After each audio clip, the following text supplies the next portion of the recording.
Hello everyone, it's Merlin here, and today we shall be discussing the dynamic of Guts and Griffith within the world of Berserk, as well as the question of free will versus fate. When we first meet Guts, he's a young boy who right from birth has had a difficult life. After being cut from a dead woman's womb, Guts was raised as a mercenary, living only to fight the next battle.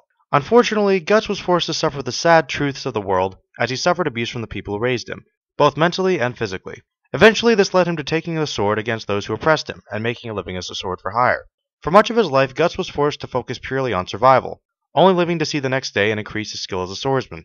Violence is all Guts knew for some time, and it was the only purpose he had.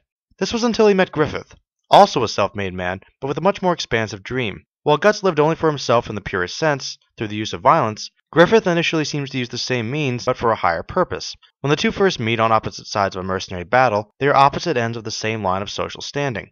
Both are men who are used as pawns by the nobility to squabble amongst themselves. Guts is a lone wolf, while Griffith is the leader of his own pack. Despite this, Griffith takes an interest in Guts. While there are some certain homosexual undertones to this relationship, it's secondary to the main point.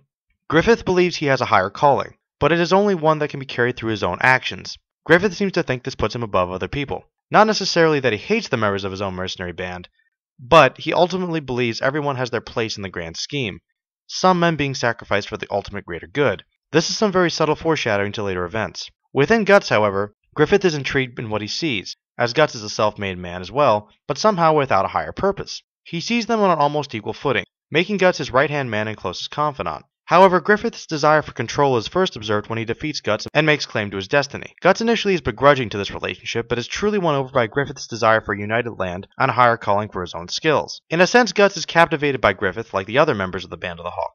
The bond between these two men can't be observed without the mentioning of Casca, who creates a whole new dynamic. Much like Guts and Griffith, Casca was born into peasantry, and suffered the wrath of a cruel world. Also, she is liberated through her own choice, also taken in by Griffith's wondrous aura. However, Casca is a woman, and it seems she is forced to prove herself even more than her male counterparts. Through Casca, we see the bond of Guts and Griffith slowly dissolve over time, as Guts slowly becomes aware of his own sense of destiny, and Griffith gets closer to his goal, losing sight of his initial humanity.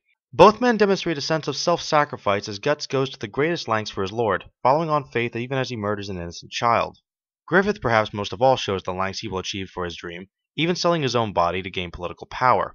The level of cost to achieve one's dream is not shown at a low expense within the world of Berserk. The great turning point in the series does not begin with the eclipse, but in the final moments of the Golden Age. Guts truly gained a great deal from his time with Griffith, forming a bond with Casca and the other members of the Band of the Hawk, finding a true sense of community and family for the first time.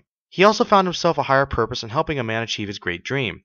However, following a speech from Griffith on the nature of a true man, Guts hears his words on the quality of a man's own decisions and decides that he must break away from Griffith and find his own destiny. Griffith ironically shows his first moments of true emotional weakness when he is defeated by Guts. Not only is he shocked that a man has truly bettered him, he is saddened due to the loss of perhaps the only true friend, and possible love interest, he's ever had. This sends Griffith into an emotional wreck as he illegally makes love with the princess only to suffer the torture of the king's guards as he is physically and mentally destroyed.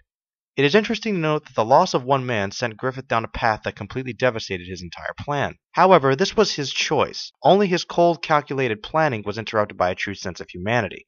His compassion for Guts, ironically. It's at this point that the Godhand make themselves truly known and offer Griffith the power of a god in exchange for the sacrifice of all he holds dear. Here we see the struggle between destiny and choice as Griffith, as some people forget, struggles internally with the prospect as he's initially horrified by the idea. Still, with his anger towards Guts as a perceived betrayal, and his own desire for the ultimate power, he makes the ultimate sacrifice, as many of his loyal followers are torn apart by demonic hordes. All except Guts, whose determination and rage are so strong that he continues to battle the horror before him, surviving with some outside interference. It is interesting to note that Guts' decision to be a true self-made man would lead to Griffith's ultimate shift into a dark being. Was Griffith completely evil from the beginning with no means to escape his fate, or was this based on the circumstances which surrounded him? Perhaps there is no clear answer. However, by the events of the eclipse, both Guts and Griffith know who they truly are and what they must do. Well, those are my thoughts on Guts and Griffith. Let me know what you guys think. Until next time, Merlin out.